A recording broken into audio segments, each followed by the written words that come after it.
Hello everyone, Tim Taylor here. Hope everyone's doing well. The purpose of this video is to give you instructions on how to create a Google Doc and then share it with your classmates. But also I want to go ahead and just go over a few little basic things about Drive. There's going to be some links to other resources that gives a little bit more in-depth information about Drive. And also there's some other nice little things when it comes to Drive and also Google Docs. And when I say Google Docs, I'm talking about like the Google Doc is in a word processing document, but you also have Google Sheets, which is like Excel, a spreadsheet.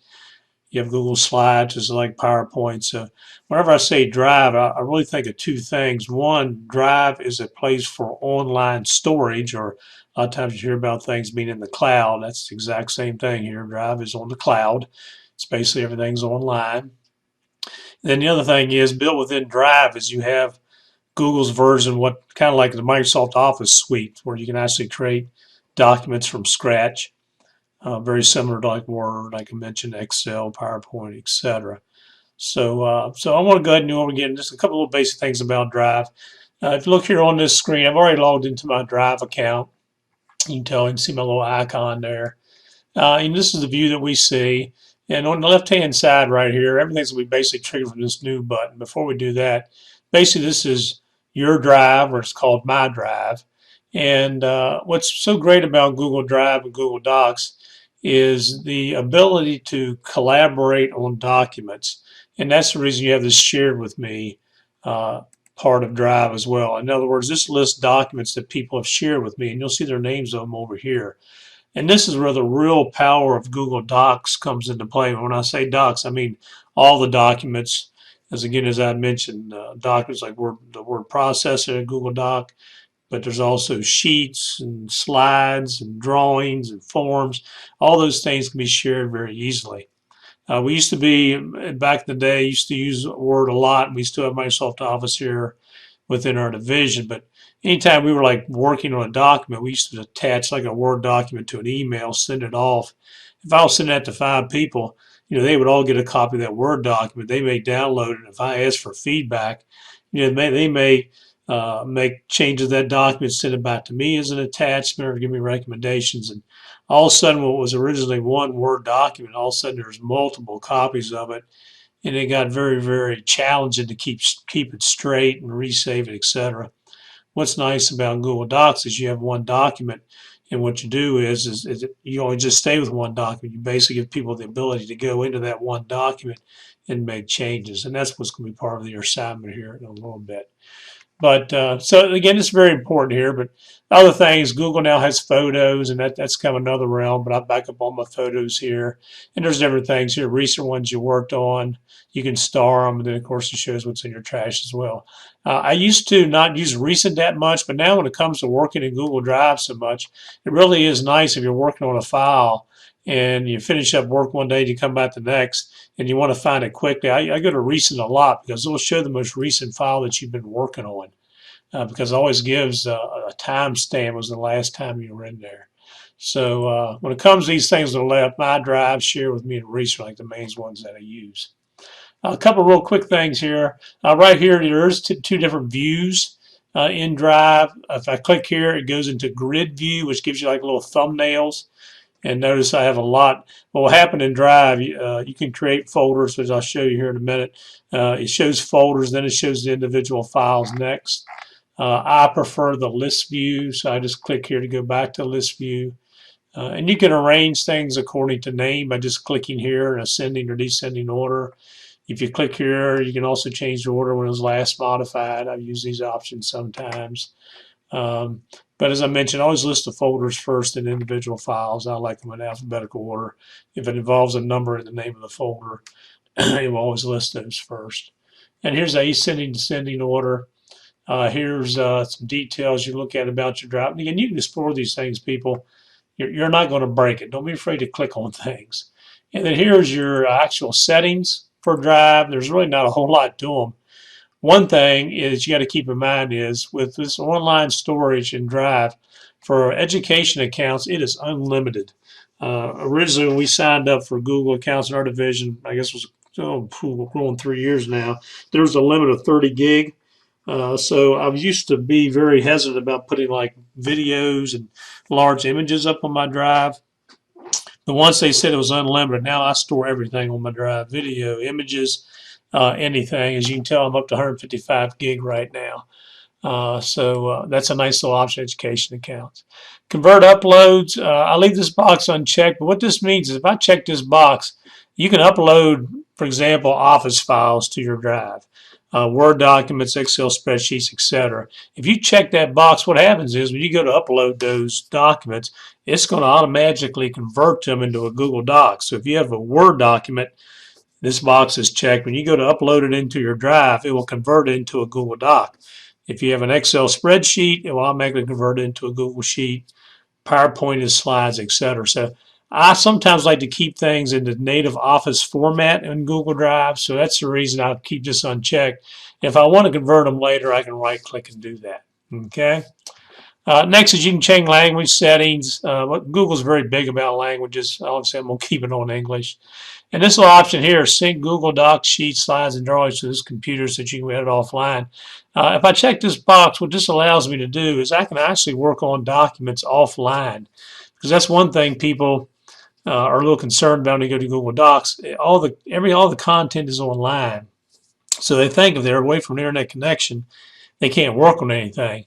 Well, if you check this box, you can actually work on these documents offline, pull them up, and then as soon as you get to an internet connection, it will sync up then once it gets that internet connection.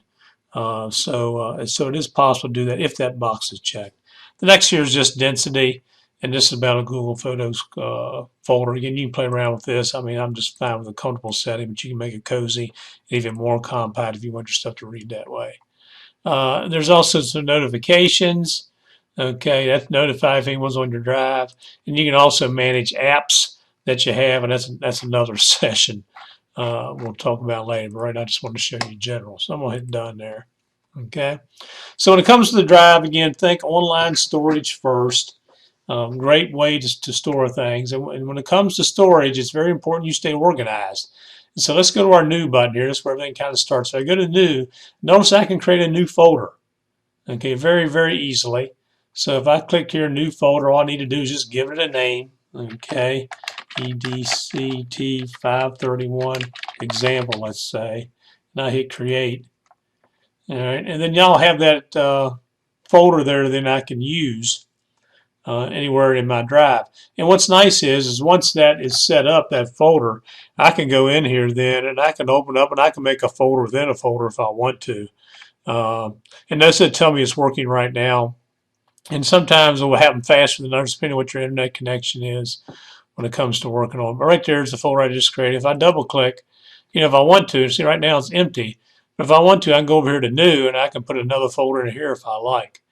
So it's very, very easy to navigate within your actual Google Drive. Now what's nice is if I create a folder, I can then upload files or entire folders. So for example, if you have a folder on your desktop or if you have a folder somewhere in your server at work, and we're trying to get away from people saving files on our servers, I can go here to File Upload, and what it does, it takes me out here to this window, and I can go anywhere else on my computer or on our network, selected file, and hit open, and it will upload it into this folder right here. Now again, if I have a native PDF documents, it takes any type of document. So here's a Word document. Okay, so if I go ahead and click open, it will upload that Word document here to my folder. Now remember, if I would have checked that box, it would have converted this into what we call a Google Doc. And there's a difference between the two icons. W means this is a Word format. If it was a Google Doc, I'd have a little blue square with the little white lines across it.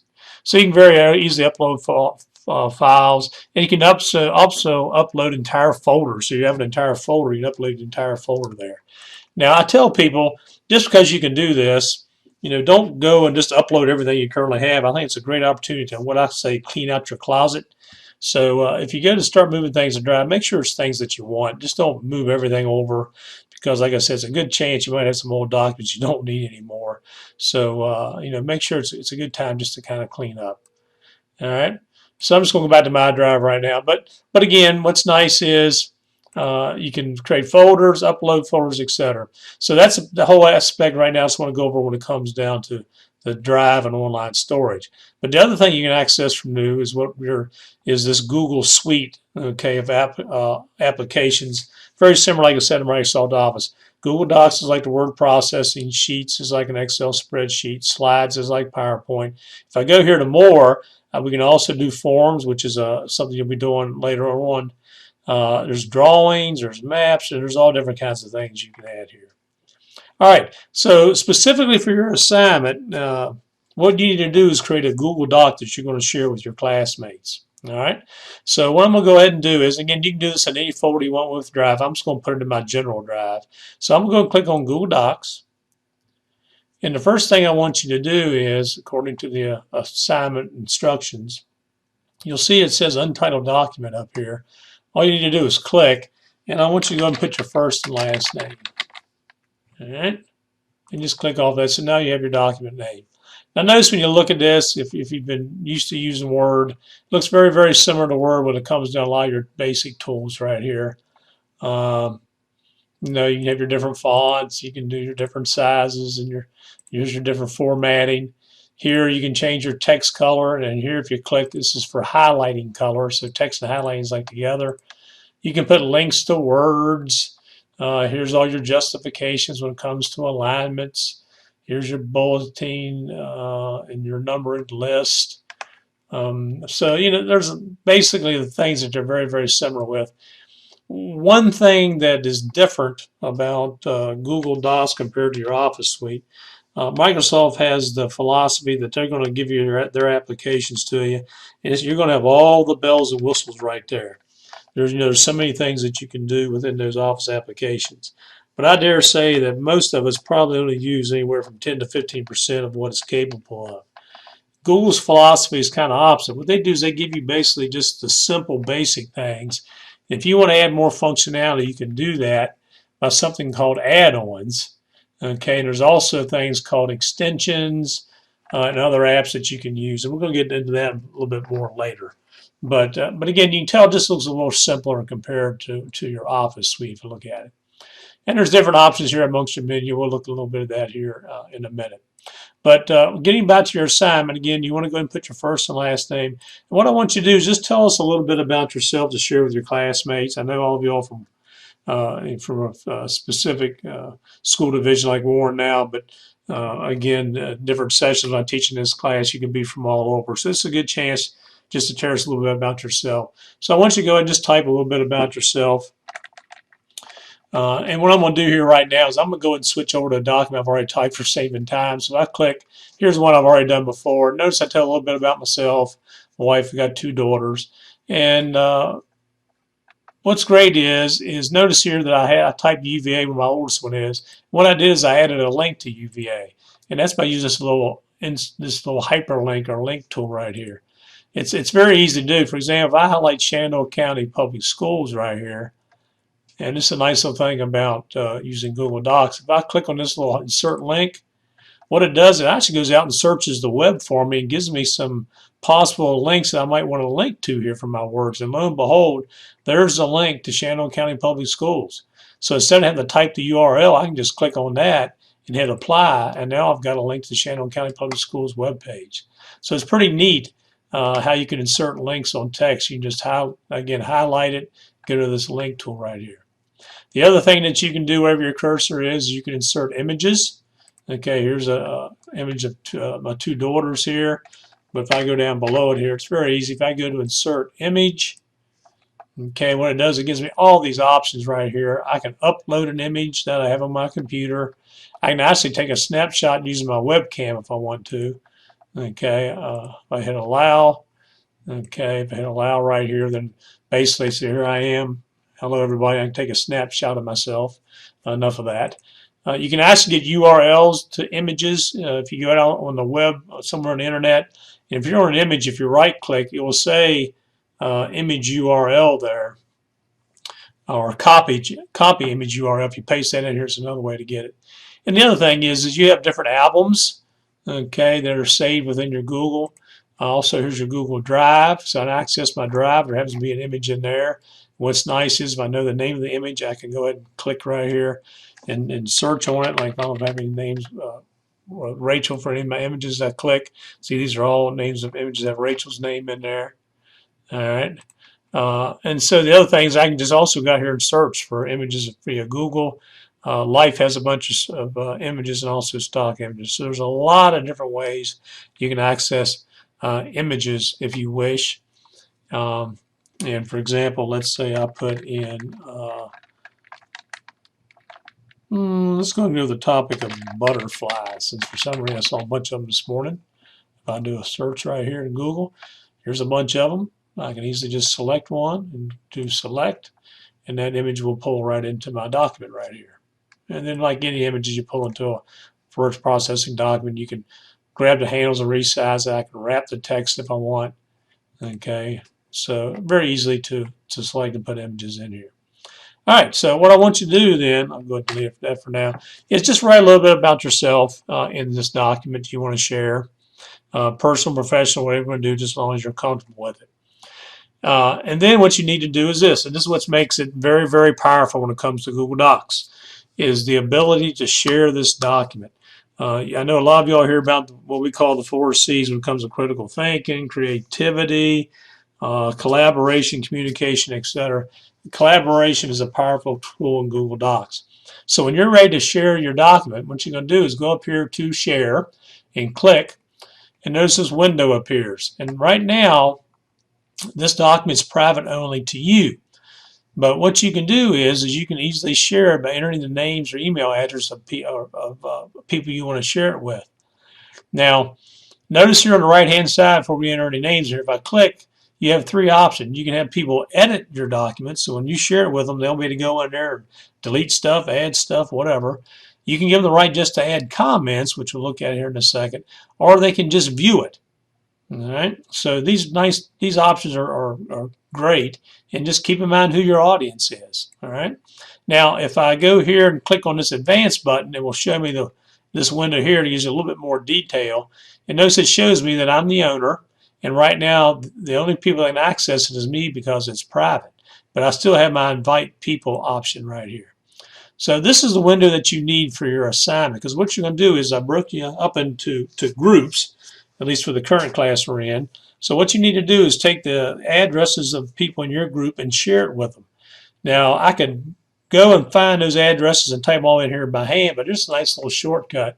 I'm going back to Moodle right here, and if I go in, and again, it's kind of great at now because I haven't made it available yet, but if I go in here and click, all right, to the instructions on for your assignment, and what I'm going to do right here, oops, I'm on the wrong one, bear with me. That's another one here. If I go right here, how to create and share a Google Doc, what I've done is I broke you into groups right here. So for example, if I'm in group 1, what I can do is I can highlight these addresses, right click and copy, and if I come out to my doc, if I right click right here, I can hit paste and see all of the addresses are in there. Now don't forget to add me, please, because every group, please make sure you add my name so I can see them as well.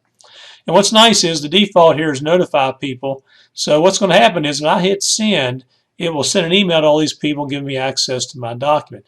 Now it's very important over on the right-hand side here. Remember those 3 options. The default's edit, so leave it at that. So I want them to be able to comment on your document, and I want them to, yes, they can add comments on the side, but I also want to give them access to your document in case they want to actually type on the document themselves so they can experience how that works. Now, if I click on Add Message right here, I can actually type in a more personal message. There will be like a default message that says, hey, Tim Taylor has invited you to edit this document. But if you want to type a personal message, you can. And if you want to get a copy of the email yourself, you can check this box here. So again, for your assignment, put in the ones that are in your group. Make sure you have can edit, and then you're going to hit send. And then the people in your group will get an email saying, hey, I'm sharing my document with them. They can check it out. Now, I'm not going to send this because I don't want to add any extra work to anybody, so I'm just going to hit cancel. And I'm going to hit done for now. So what will happen is you get an email and you click, and then it would take you to this document right here. Now, once you're here, I want you to read the people's documents in your class. Then, like I said, what you can do is you can come on the document itself and you can click and you can make comments. Hey, I have a son that went to Ole Miss, you may add. And some people, when they do it, what they do is they may highlight the text, and they may go over here and change the color of it just to show it's not part of the original document, the original person that typed it. So that's one way you can add content to a person's document. The other thing you do is, if you're like reading this here, you might click, and as you go to the right of the document, this little button pops up, add a comment. So you can click here to add a comment and relative to where you are in the document. You can also go up here and click on comments as well if you want to add that way. But now they have this nice little shortcut. If I click here, again, you can, I'm typing as myself, but of course it'd be you. You may say, I used to work in SCPS. So you can just add little comments if you want here. So what's nice is, again, you're collaborating either by typing directly in the document, adding comments on the side. But please take time to read through your classmates' documents and, add a little comment there so you get the whole idea of how you can collaborate.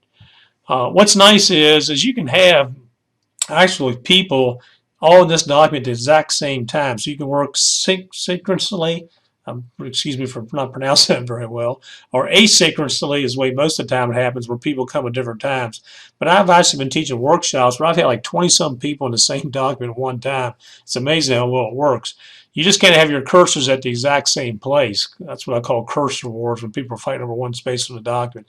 But once you get in here and they get their own space, what you'll do is you'll see icons of all the people within your document. And one value of people being in there at the exact same time synchronously is that there will be a little chat box right here. You can actually chat amongst yourselves. So it's another nice way to collaborate. All right. And one thing I want to show you here real quick is a lot of people say, well, what if someone comes in here and I give them edit rights and they delete a paragraph I had? One nice option in Google Docs, if you go over here on File, if you look at See Revision History, over on the right-hand side, it will list the people that have accessed the document. Right now, I'm the only one. But if Joe Smith was in my document, add something, you'll see Joe Smith's name here. So I can actually click on these earlier revisions, and it shows you what was put in, what was deleted, etc. And I can restore, okay, any of these revisions I want by clicking right here. So if someone accidentally deletes something, you can easily get it back by restoring, by clicking on this little time step. Nice little options. And what's nice is, especially when it comes to working with students, it will list the students that added content to that document. So they added something that maybe they shouldn't have added, or if you're checking to see who really put work into that document, that revision history will show you all that detail right there. Okay. So again, the very neat way to share. It's a very powerful thing when it comes to your Google Docs. Like I said, there's other things we're going to share later when it comes down to using various things within your Google Documents. But this is, I just want to get enough here before it comes down to you using your getting your assignment complete. Okay. All right. I hope you enjoy the video, and I hope everything's going well. If you have any questions, don't hesitate to contact me. Take care.